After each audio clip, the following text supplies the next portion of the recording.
C'est une grande joie d'être parmi vous ce matin et d'introduire ce moment de culte qui va être un peu particulier. Je ne vous cache pas que c'est aussi un peu de stress, voire beaucoup de stress, mais je crois que je ne suis pas la seule à avoir un petit peu peur ce matin. Tout va bien se passer, mais c'est vrai que ce matin, on va vivre des grandes choses ensemble. En effet, aujourd'hui est un jour important pour nos jeunes, car certains d'entre eux vont tout à l'heure prononcer leur engagement. S'engager, pour les bourgeons, c'est s'ouvrir à Jésus et aux autres. Ah, j'en vois qui me regardent, ça a dû réveiller quelque chose chez eux. Ça vous dit quelque chose cette phrase, hein? Mais c'est aussi briller de son mieux pour les tisons. Et puis pour les explos, c'est également progresser dans la découverte de Dieu, de soi-même et des autres. Quel programme! Si ce matin nous avons choisi de faire cette cérémonie devant vous, c'est parce que c'est vous, en tant qu'Église, en tant que corps de Christ, mais également et surtout en tant que famille, qui allez devoir accompagner ces enfants, partager vos connaissances et les guider tout au long de leur cheminement avec Jésus. Il y aura des moments de joie, des moments de doute, des choix à faire et des décisions à prendre. Et c'est à vous que Dieu a donné la lourde, mais ô combien enrichissante tâche de les instruire et de leur transmettre notre histoire et nos valeurs. Le thème de la jeunesse, pour cette année, est « Impact sur ta vie ».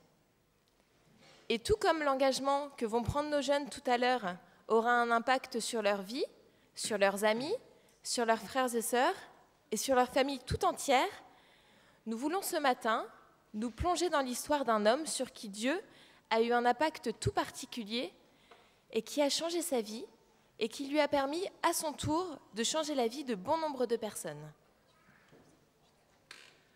Alors ce matin, Isabelle, Pauline et moi-même avons décidé de nous intéresser plus particulièrement à la vie de Paul. Et tout d'abord à l'impact que Dieu a eu sur lui et au travers de cela, donc, l'impact que Dieu va avoir sur nous. Je vais vous inviter à prendre avec moi, à ouvrir donc vos Bibles et à prendre avec moi donc, le livre d'Actes, et nous allons lire le chapitre 8, les versets 1 à 3. Donc je vous invite à prendre avec moi Actes des Apôtres, chapitre 8, versets 1 à 3.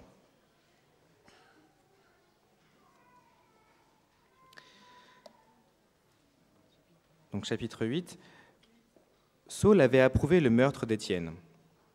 Il y eut ce jour-là une grande persécution contre l'église de Jérusalem, et tous, excepté les apôtres, se dispersèrent dans les contrées de la Judée et de la Samarie.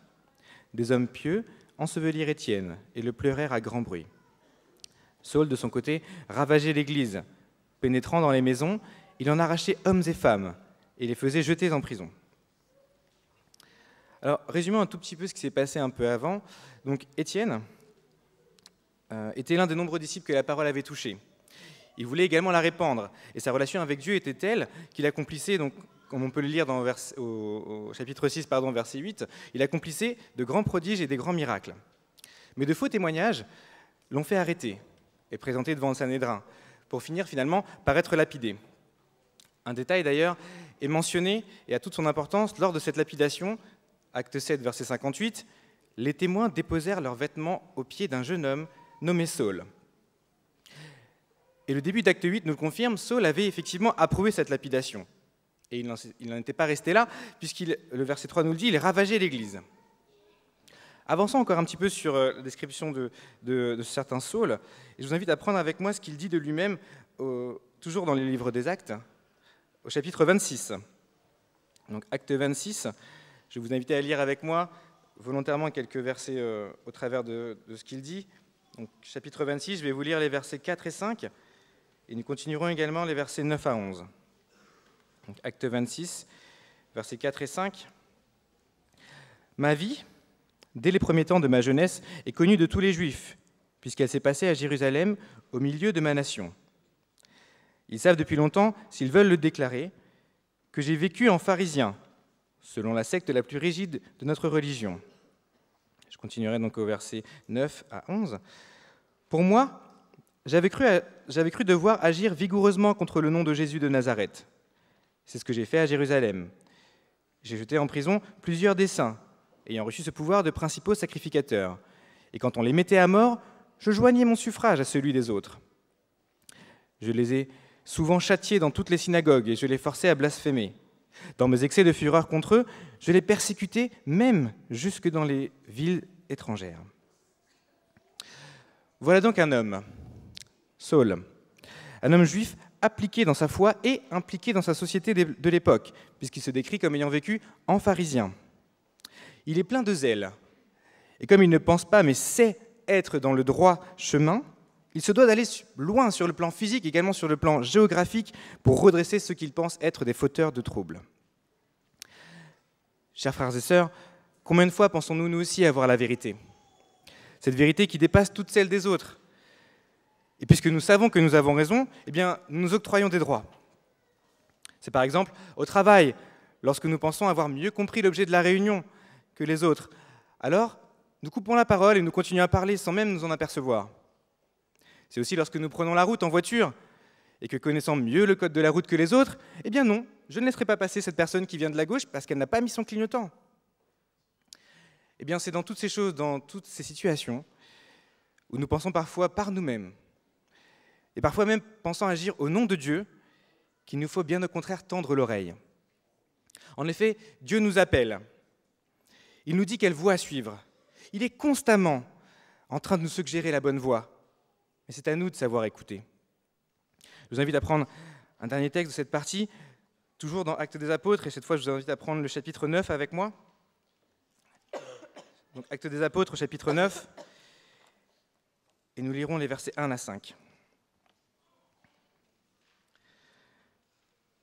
Donc chapitre 9.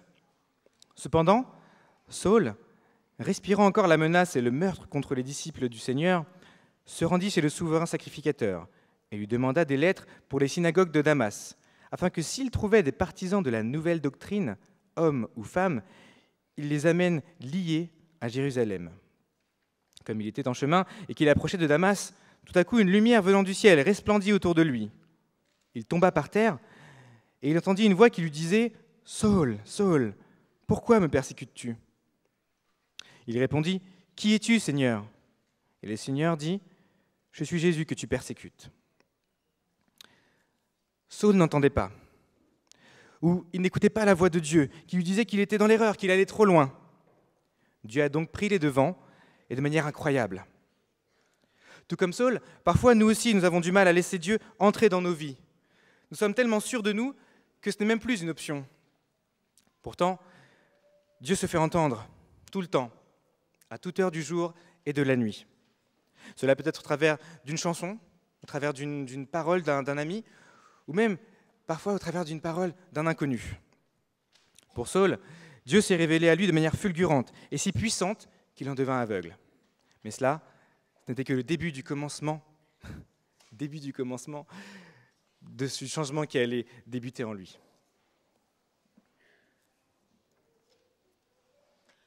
Saul se trouve ici à un carrefour, à une étape de sa vie où il doit prendre une décision qui, il sait, le changera à jamais.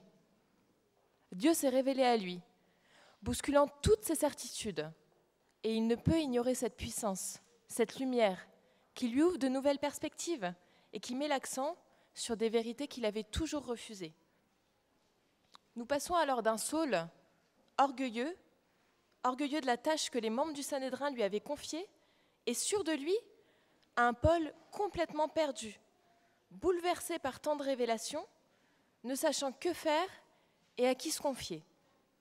En effet, d'un côté se trouvent les Juifs, son peuple, qui ne peut que le considérer comme un traître, puisqu'il a décidé de marcher aux côtés de ce Jésus, cet imposteur qui se dit être le Messie. Et de l'autre côté se trouvent les chrétiens, le peuple qu'il persécutait jadis, qui vont sûrement avoir beaucoup de mal à croire qu'un tel miracle ait eu lieu et que Saul, le plus zélé de leurs persécuteurs, se soit converti. Je vous invite à continuer la lecture, toujours dans Acte 9. Nous allons prendre les versets 6 à 9. Donc Acte 9, les versets 6 à 9. Tremblant et saisi d'effroi, il dit « Seigneur, que veux-tu que je fasse ?»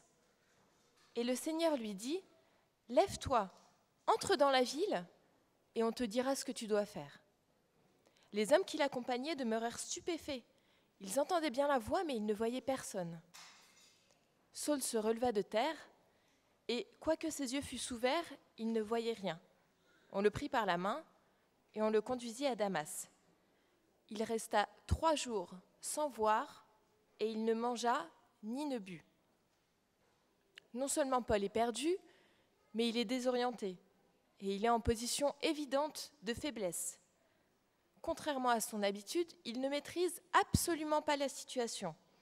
Il est dans une ville qu'il ne connaît pas, il ne sait plus qui sont ses ennemis et qui sont ses alliés, en qui il peut faire confiance, puisqu'il vient de changer de camp, il vient de perdre la vue, et en plus, il doit faire aveuglément confiance à un Dieu qu'il commence tout juste à découvrir. Il lui faudra 3 jours, 3 jours de jeûne, 3 jours d'obscurité, 3 jours de questionnement, de remise en question, pour faire le point sur sa situation. Au terme de ces 3 jours, Dieu va envoyer un de ses serviteurs, Ananias, visiter Paul. À la demande du Seigneur, la réponse d'Ananias est la suivante. Donc on peut la lire toujours dans Acte 9, au versets 13 et 14. « Seigneur, j'ai appris de plusieurs personnes tous les maux que cet homme a fait à tes saints dans Jérusalem. Et il a ici des pouvoirs de la part des principaux sacrificateurs pour lier tous ceux qui invoquent ton nom. » Au verset 15 et 16, la réponse du Seigneur. « Mais le Seigneur lui dit, va, car cet homme est un instrument que j'ai choisi pour porter mon nom devant les nations, devant les rois et devant les fils d'Israël. Et je lui montrerai tout ce qu'il doit souffrir pour mon nom. » Faisant confiance au Seigneur, Ananias va se rendre au chevet de Paul, lui imposer les mains et lui rendre la vue. Et non seulement la vue, mais également la raison, car à cet instant, pour Paul, tout est plus clair. Il a pris la décision de reconnaître Jésus comme étant le Messie, de recevoir et d'accepter l'appel de Dieu et de partir en mission en son nom. Il ne s'accroche pas à ses peurs, à ses angoisses, à ses doutes. Il sait que le Seigneur lui a pardonné pour tous ses péchés passés, pour son ignorance, pour son entêtement, et qu'à présent, il prend un nouveau départ pour et avec Jésus.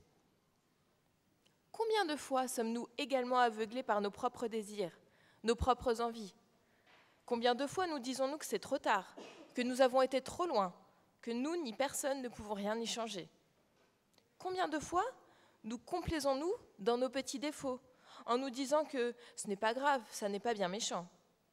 Si Dieu a pu changer le caractère de Paul d'un extrême à l'autre, si Dieu a pu lui ouvrir les yeux, quand bien même ne peut-il pas faire cela pour nous ? Ne croyons-nous pas, chers frères et sœurs, en un Dieu puissant, en un Dieu qui peut déplacer les montagnes, un Dieu qui peut arrêter la tempête et qui peut ouvrir les mers ? Laissons-le changer notre caractère, guider notre vie et nous emmener là où il le souhaite pour accomplir la mission qu'il a pour nous.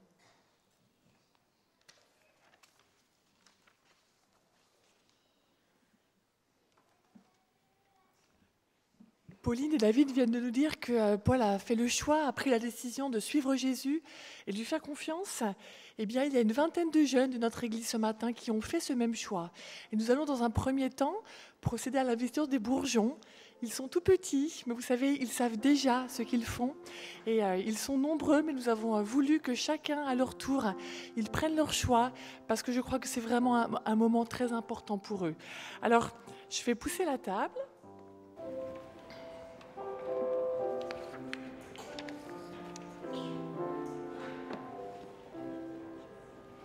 Je pense que mon micro marche, voilà. Vous voyez, sur le foulard des bourgeons figure effectivement un bourgeon.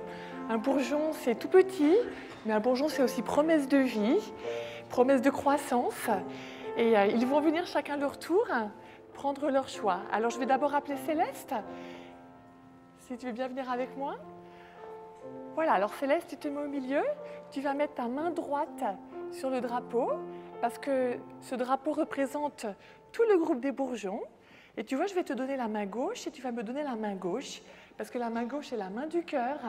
Et par ce geste, je veux dire à tous les enfants qui vont passer que je suis vraiment de tout cœur avec eux. Nous sommes de tout cœur avec eux. Alors, tu me donnes ta main gauche, Céleste? Voilà. Et tu nous dis bien fort quel est ton choix ce matin. S'ouvrir à Jésus et aux autres.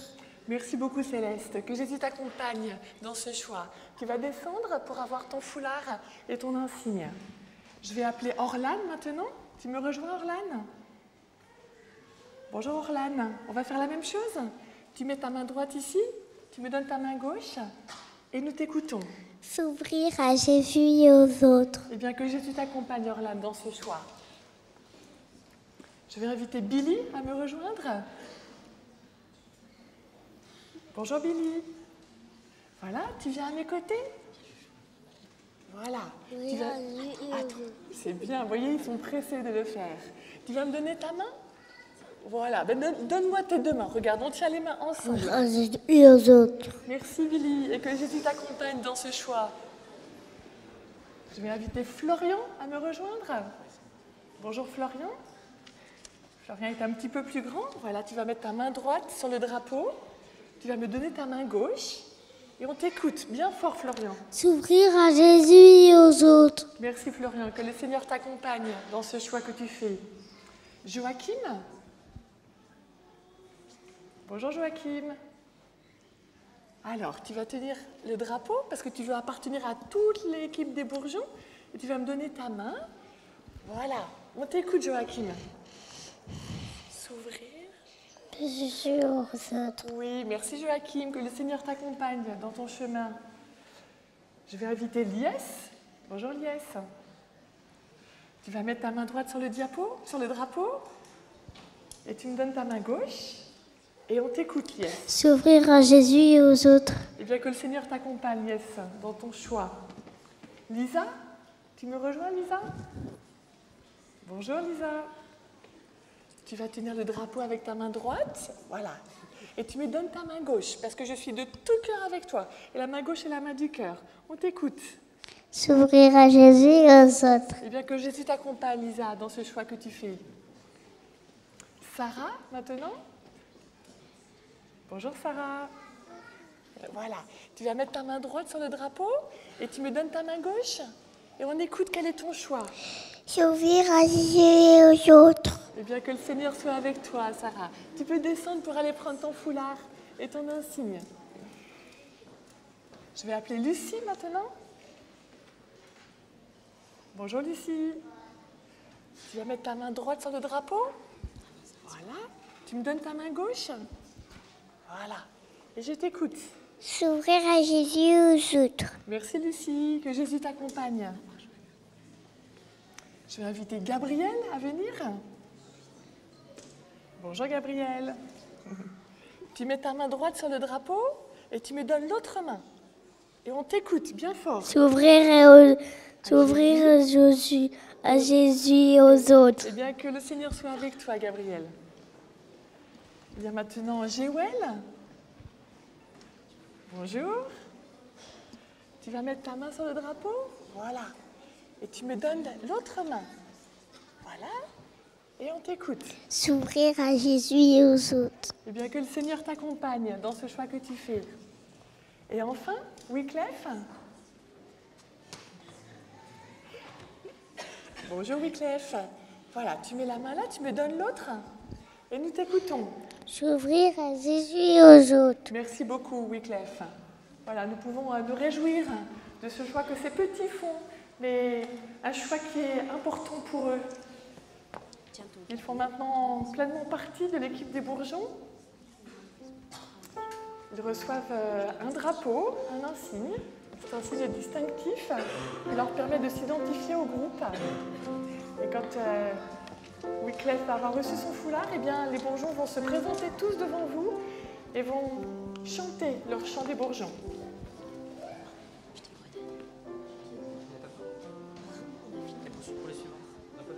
Mais c'est qui les suivants? Je sais pas.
Vous voyez qu'il y a plusieurs animateurs pour les entourer. Et cette cérémonie d'investiture est aussi, je crois, l'occasion pour nous tous de remercier ces animateurs dans toutes les sections, dans tous les groupes, qui s'impliquent avec plaisir. C'est aussi un véritable investissement en termes de temps, notamment. Et vraiment, nous voulons tous vous remercier, les animateurs, quel que soit votre groupe. Voilà, j'aimerais poursuivre ce temps de partage de la parole. J'invite donc tous les enfants à reprendre leur place. Et nous allons poursuivre notre réflexion sur Paul. Alors, vous le savez probablement, nous avons dans la Bible, en fait, 3 récits pour une même histoire. En effet, la conversion de Paul est relatée 3 fois, et 3 fois dans le livre des Actes.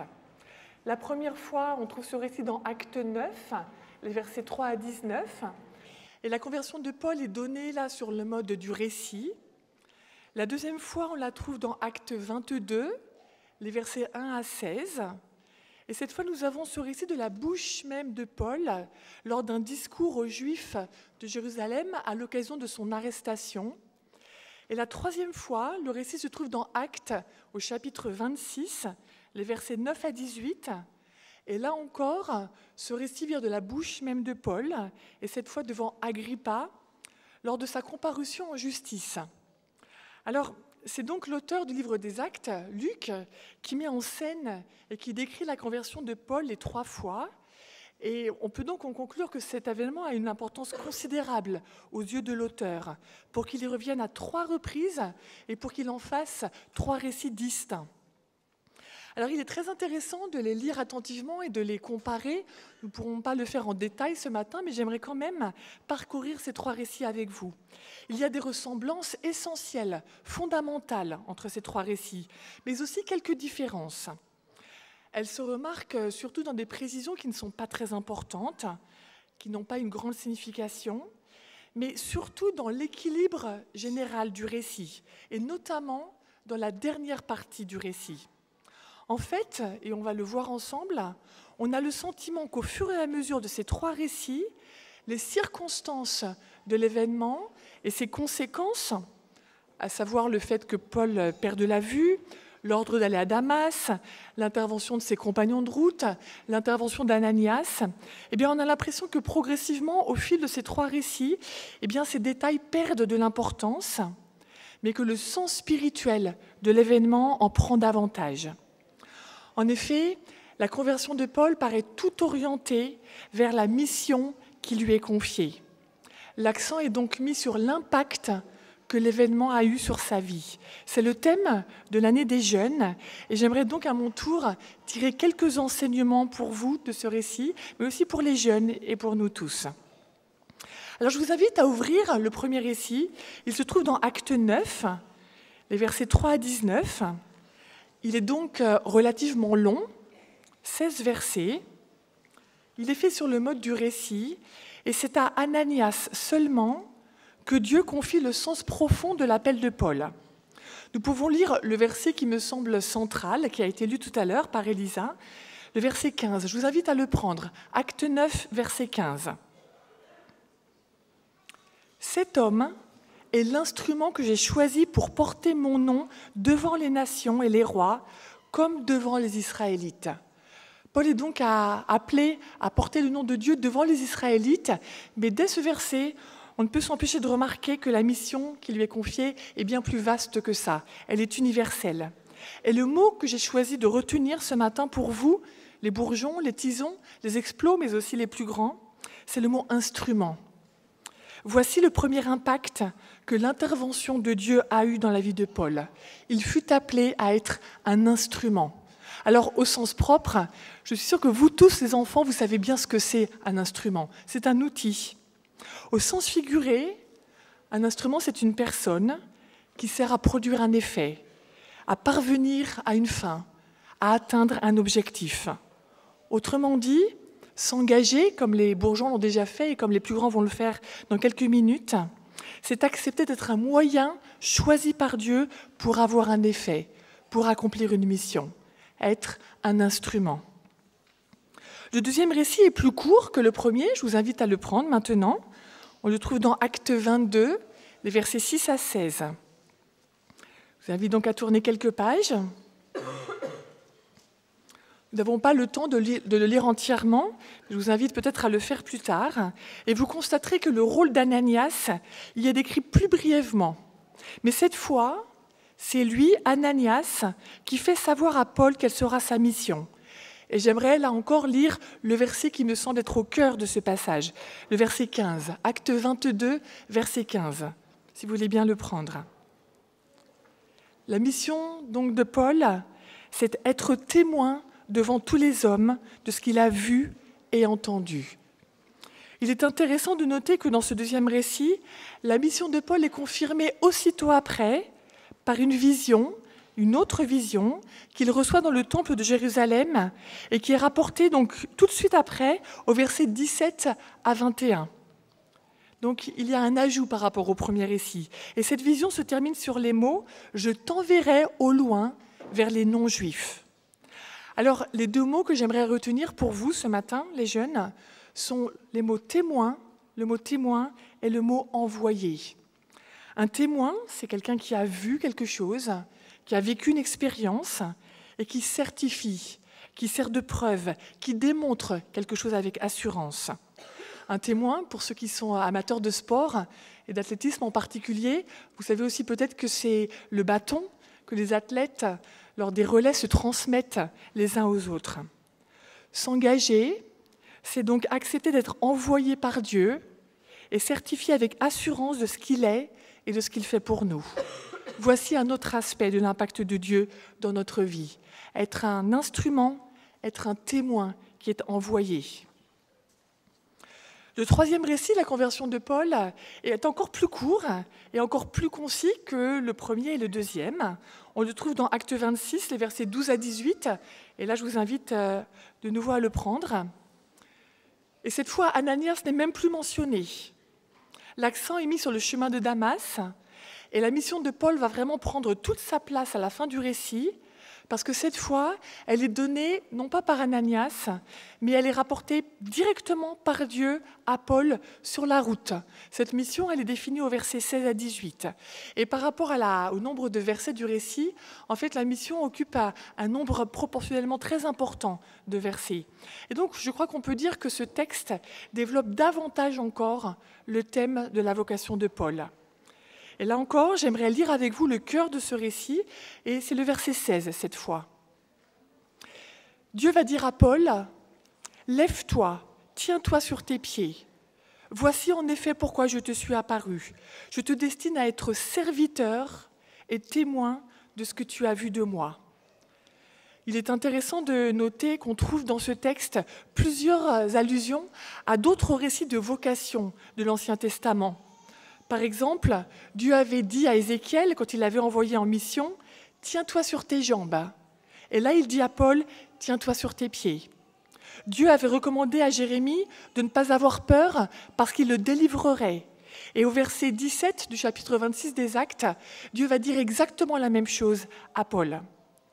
Un petit mot d'Ésaïe aussi, Dieu lui avait dit, en l'envoyant auprès des nations, qu'il était appelé à ouvrir les yeux des aveugles. Et là, de nouveau, il dit à Paul la même chose, dans Acte 26, au verset 18. Et donc, la vocation de Paul est donc vraiment mise en avant dans ce troisième récit. Alors, les termes que j'aimerais retenir pour vous ce matin, et qui définissent cette vocation, eh bien, ces termes sont « tiens-toi sur tes pieds » et « sois un serviteur ». Se tenir sur ses pieds, je suis sûre que les plus jeunes, vous le comprenez très bien, c'est être debout, c'est se mettre en marche. Être serviteur, c'est peut-être très simple à comprendre, c'est servir, mais il est intéressant de réfléchir à l'étymologie de ce verbe « servir ». Servir, c'est remplir un ensemble d'obligations envers l'autorité. Voilà la définition du petit Robert. Eh bien, je crois que croire en Dieu, s'engager pour lui, c'est effectivement se sentir poussé, c'est sentir spontanément, volontiers, une obligation à agir pour lui. Être envoyé, être un instrument, être un témoin, mais aussi se tenir debout et donc se mettre en marche et servir. Un beau programme pour Paul, mais pour nous aussi.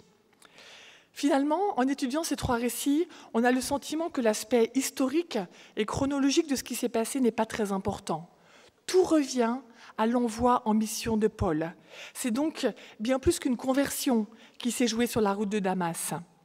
Mais alors on peut se poser la question, qu'est-ce qui s'est passé? Qu'est-ce qui a permis à Paul de comprendre quelle était sa vocation, de comprendre qu'il était appelé à se tenir debout pour Dieu, à être un instrument, un témoin, un envoyé, un serviteur? Eh bien, je crois que le cœur de cette conversion, c'est la rencontre de Paul avec Dieu qui va le transformer. Pourquoi est-ce qu'on peut parler de rencontre? Tout d'abord parce que Paul a vu Jésus. Et sur mon papier, j'ai mis le verbe « voir » entre guillemets. Effectivement, l'expression peut surprendre, parce que les 3 récits des Actes ne mentionnent qu'une vision de lumière et une voix. Mais au chapitre 9, donc dans le premier récit, au verset 17, c'est Ananias qui va souligner, en parlant à Paul, que Jésus lui est apparu. Et Paul lui-même, dans d'autres textes, va utiliser le verbe « voir » ou le verbe « apparaître » à plusieurs reprises. Je ne vais pas vous lire tous les textes, ce serait trop long, mais dans 1 Corinthiens 9, 1, par exemple, Paul dit « Ne suis-je pas libre? Ne suis-je pas apôtre? N'ai-je pas vu Jésus notre Seigneur ?» Ou toujours dans 1 Corinthiens au chapitre 15, verset 8, « Ensuite, il est apparu à Jacques, puis à tous les apôtres. Après eux tous, il m'est apparu à moi aussi comme un avorton. » Paul, donc, en utilisant ce verbe « voir » ou ce verbe « apparaître », se met au rang des témoins de Jésus et il s'assimile pleinement aux apôtres.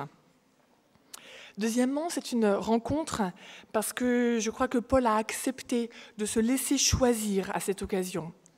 Alors qu'il marchait vers Damas, il a été appelé par Jésus, comme avaient été appelés avant lui Pierre et André, qui jetaient leurs filets dans la mer, Jacques et Jean, qui lavaient leurs filets dans la barque, Matthieu, qui était assis à son bureau de collecteur d'impôts, et tous les autres. Comme eux, il a vu Jésus, il a rencontré Jésus, il a été appelé par son nom, il a accepté de se laisser choisir. Alors, quel impact cela a-t-il eu concrètement? Que s'est-il passé après ça?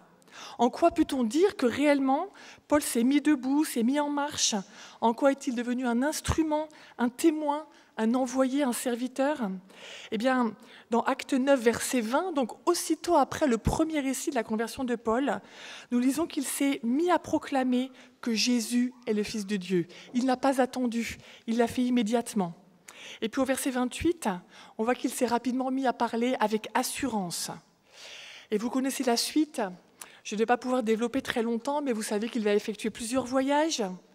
Le premier voyage, il est parti avec Barnabé. Ils ont été accompagnés par Jean-Marc. Il va durer 2 ans, ce premier voyage. Ils vont parcourir, écoutez bien les enfants, 2400 kilomètres. Et ils ne le faisaient pas en voiture. Lors du deuxième voyage, il va visiter les églises d'Asie mineure qu'il a fondées au cours du premier voyage. Cette fois, il est accompagné de Silas et il va rencontrer Timothée. 3 ans. Ce deuxième voyage. Et là, la distance est encore bien plus longue, 5600 kilomètres parcourus. Lors du troisième voyage, Paul va continuer ses visites aux églises d'Asie mineure. Il va accomplir sa mission à Éphèse, à Corinthe. Et en tout, ce voyage va durer 4 ans et il parcourra environ 5000 kilomètres.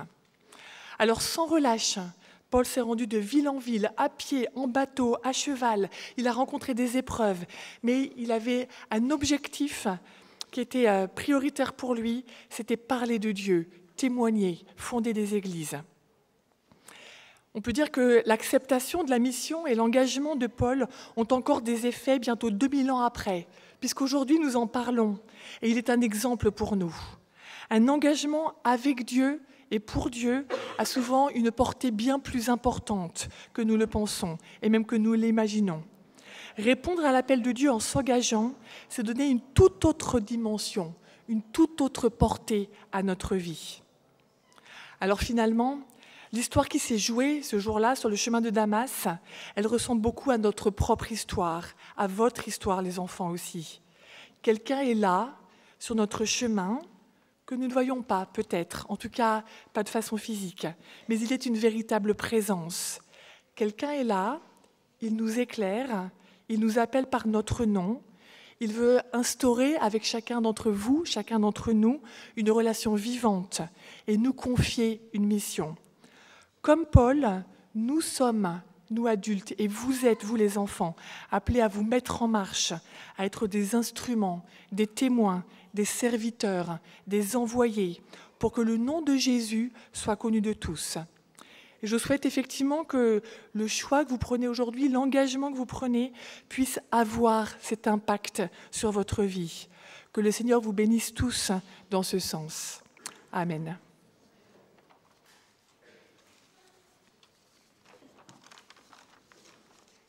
Nous allons donc passer maintenant à la deuxième partie de l'investiture. Ce sont d'abord les tisons, puis ensuite les explorateurs qui vont s'engager. Vous allez voir que leur engagement va un petit peu plus loin. Les tisons ont entre 7 et 12 ans, les explorateurs entre 12 et 15 ans. Leur choix est donc certainement plus mûr, plus réfléchi. Et donc, voilà, les tisons sont déjà là.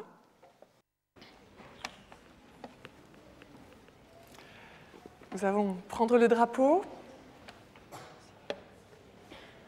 Ils sont là encore encadrés par toute une équipe d'animateurs. Et je vais inviter la première, c'est Clémence, qui va venir me rejoindre avec son animatrice. Voilà, c'est vraiment l'occasion encore de vous remercier, Eva et toute l'équipe des Tisons. Clémence, je suis ravie de te voir ce matin. Tu vas donc mettre ta main droite sur le drapeau des Tisons. Vous voyez, on le voit le tison, on la voit cette petite flamme. Tu vas me donner la main gauche parce que je suis de tout cœur avec toi, Clémence. Et tu vas nous dire bien fort quel est ton engagement dans le micro. Avec Jésus et l'aide de tout le clan, je choisis de faire toujours de mon mieux. Que le Seigneur t'accompagne, Clémence, dans ce choix. Tu vas descendre, tu vas avoir ton foulard. Il est différent du foulard des bourgeons et recevoir ton insigne. Les animateurs vont te remettre cela. Je vais maintenant appeler Edmé. Bonjour Edmé. Voilà, tu vas mettre ta main droite sur le drapeau. Tu me donnes ta main gauche et je t'invite à prononcer bien fort ton choix. Avec Jésus et l'aide de tout le clan, je choisis toujours de faire de mon mieux. Merci Edmé, que Jésus soit avec toi dans cet engagement. Je vais appeler Camille maintenant. Bonjour Camille. Tu vas faire la même chose, tu vas mettre ta main droite sur le drapeau. Je te donne la main gauche parce que je suis de tout cœur avec toi, au nom de toute l'Église qui te regarde. On t'écoute Camille. Avec Jésus et l'aide de tout le clan, je choisis de faire toujours de mon mieux. Merci Camille, que Dieu soit avec toi. Je vais appeler Lisa maintenant. Bonjour Lisa. Tu vas faire la même chose, tu mets ta main droite et la main gauche, voilà, c'est Jonathan qui prend le relais. Je t'écoute. Avec Jésus et l'aide de tout le clan, je choisis toujours de faire de mon mieux. Que le Seigneur t'accompagne, Lisa, dans ce choix que tu fais. Je vais appeler Olivier maintenant. Bonjour Olivier. Alors, tu vas mettre la main droite sur le drapeau et nous t'écoutons. Avec Jésus et l'aide de tout mon clan, je choisis de faire toujours de mon mieux. Eh bien, que Dieu t'aide à faire de ton mieux. Merci Olivier. Stéphane maintenant. Bonjour Stéphane. Tu vas mettre ta main droite sur le drapeau. La main droite, voilà. Et tu me donnes l'autre. Nous t'écoutons Stéphane. Avec Jésus et l'aide de tout le clan, je choisis de faire de mon mieux. Merci Stéphane, que Jésus soit avec toi. David, le dernier tison qui s'engage ce matin. Nous sommes ravis de te voir David. Tu vas mettre la main droite ici, tu me donnes la main gauche et nous t'écoutons. Avec Jésus et l'aide de tout le clan, je choisis toujours de faire de mon mieux. Merci beaucoup David. Voilà, nous voulons aussi les encourager, les entourer, leur dire un petit mot. Je crois que l'Église est une grande famille et qu'il est important de le vivre concrètement. Nous allons maintenant passer au plus grand des explorateurs.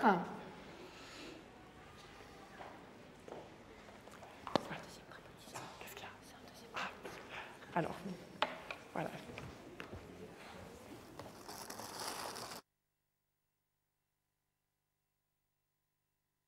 Voilà, je n'avais pas sorti le bon drapeau. Voilà le drapeau des explorateurs. Il y a marqué JA, Jeunesse Adventiste. Et donc vous allez voir que les explorateurs s'engagent un petit peu davantage.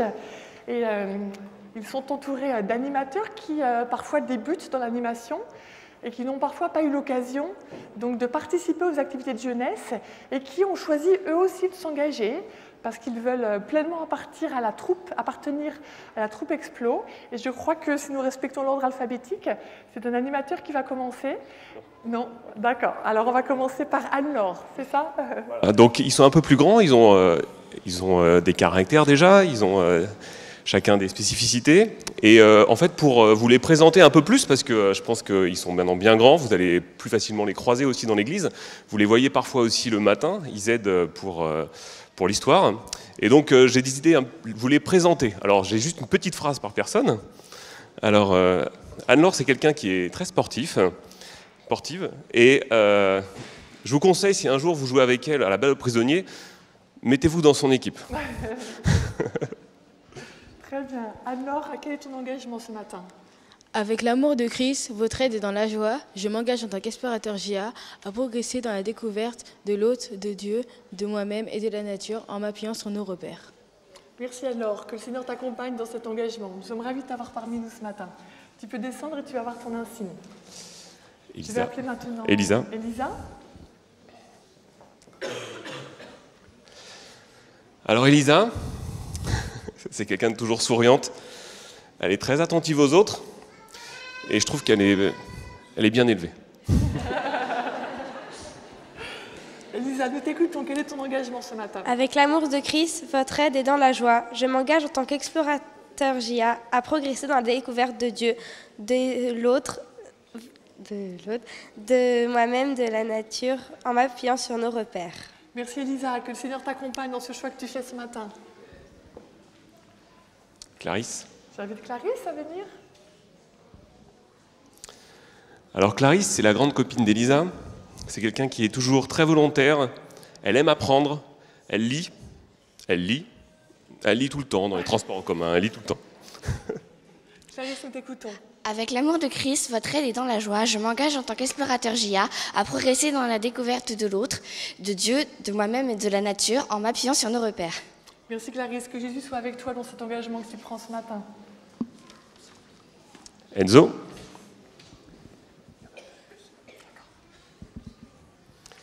Enzo. Alors c'est le grand Enzo.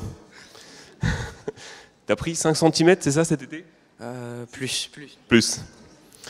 6 cm, plus peut-être. Alors c'est un explo qui est toujours disposé, qui est toujours prêt à participer. Et je me demande bien si au final les explos ne vont pas finir par me dépasser. Avec Joshua, Enzo, il va falloir que je fasse attention. Enzo. Quel est ton engagement Enzo? Alors, avec l'amour de Christ, votre aide est dans la joie. Je m'engage en tant qu'explorateur JA à progresser dans la découverte de Dieu, de l'autre, de moi-même et de la nature en m'appuyant sur nos repères. Eh bien que Dieu t'accompagne dans ce choix que tu fais Enzo. Daisy.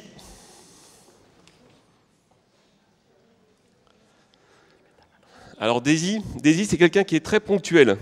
C'est toujours la première à répondre à l'appel de la troupe. Et Daisy est quelqu'un de très serviable et de très réfléchi.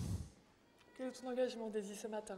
Avec l'amour de Christ, votre aide est dans la joie. Je m'engage en tant qu'explorateur JA à progresser dans la découverte de Dieu, de l'autre, de moi-même et de la nature en m'appuyant sur nos repères. Eh bien que le Seigneur soit avec toi, Daisy, dans cet engagement. Daisy.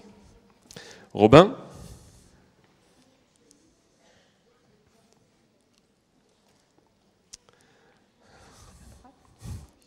Robin est stressé. Mais Robin, il est souriant. Robin, c'est un garçon qui est très charmant, qui est plein d'humour, et il a toujours le sourire. Sauf là, il est un peu stressé. Avec l'amour du Christ, votre aide est dans la joie. Je m'engage en tant qu'explorateur JA à progresser dans la découverte de Dieu, de l'autre et de moi-même, de la nature, en m'appuyant sur nos repères. Eh bien que le Seigneur soit avec toi dans cet engagement. Robin. Nicolas.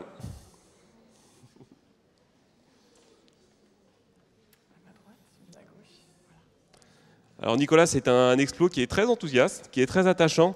Il a un très bon esprit d'équipe et c'est vraiment un explo sur lequel on peut compter. Avec l'amour, avec l'aide de Christ, votre aide est dans la joie. Je m'engage en tant qu'explorateur JA à progresser dans la découverte de Dieu, de l'autre et de moi-même en m'appuyant sur nos repères. Eh bien que le Seigneur soit avec toi dans ce choix que tu prends. Et maintenant, on passe aux animateurs. Christian. Voilà, c'est aussi une façon d'être solidaire avec l'équipe. Et Christian est déjà très engagé dans l'Église, mais il sera comme ça pleinement partie prenante de la troupe Explo dans laquelle il s'implique beaucoup. Alors Christian, c'est une petite phrase quand même aussi. C'est un grand sportif, Christian, et il est extrêmement attentif aux explos. Il a toujours un œil protecteur sur la troupe. Quel est ton engagement, Christian? Avec l'amour du Christ, votre aide est dans la joie. Je m'engage en tant qu'explorateur JA à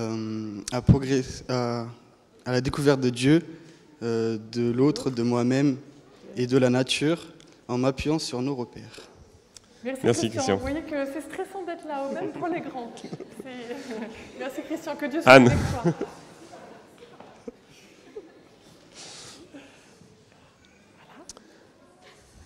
Alors Anne, c'est une petite touche de féminité dans l'équipe, parce que c'est que des garçons. Donc Anne, il faut savoir quand même qu'elle laisse ta petite fille tous les samedis après-midi pour être avec nous. Je sais que c'est difficile. Et Anne, c'est aussi notre âme spirituelle dans le groupe. Quel est ton engagement, Anne? Avec l'aide de Christ, avec l'amour de Christ, votre aide et dans la joie, je m'engage en tant qu'explorateur JA à progresser dans la découverte de Dieu, de l'autre, de moi-même et de la nature, en m'appuyant sur nos repères. Et bien que le Seigneur soit avec toi, notamment dans ton rôle auprès des jeunes. Merci Anne. Et dernier, Gabriel. La main droite et tu me donnes la main gauche, parce que j'ai tout le cœur avec toi. Alors Gabriel, c'est mon bras droit, c'est quelqu'un qui est très réfléchi et très fiable, et il prend l'animation de l'équipe très à cœur. Avec l'amour de Dieu, votre aide est dans la joie, je m'engage en tant qu'explorateur JA à progresser en Dieu, dans l'autre, dans moi-même et de la nature, en m'appuyant sur nos repères. Et bien que le Seigneur soit avec toi aussi, avec Merci. toute l'équipe. Merci beaucoup à vous tous, et que le Seigneur vous accompagne, tous les jeunes.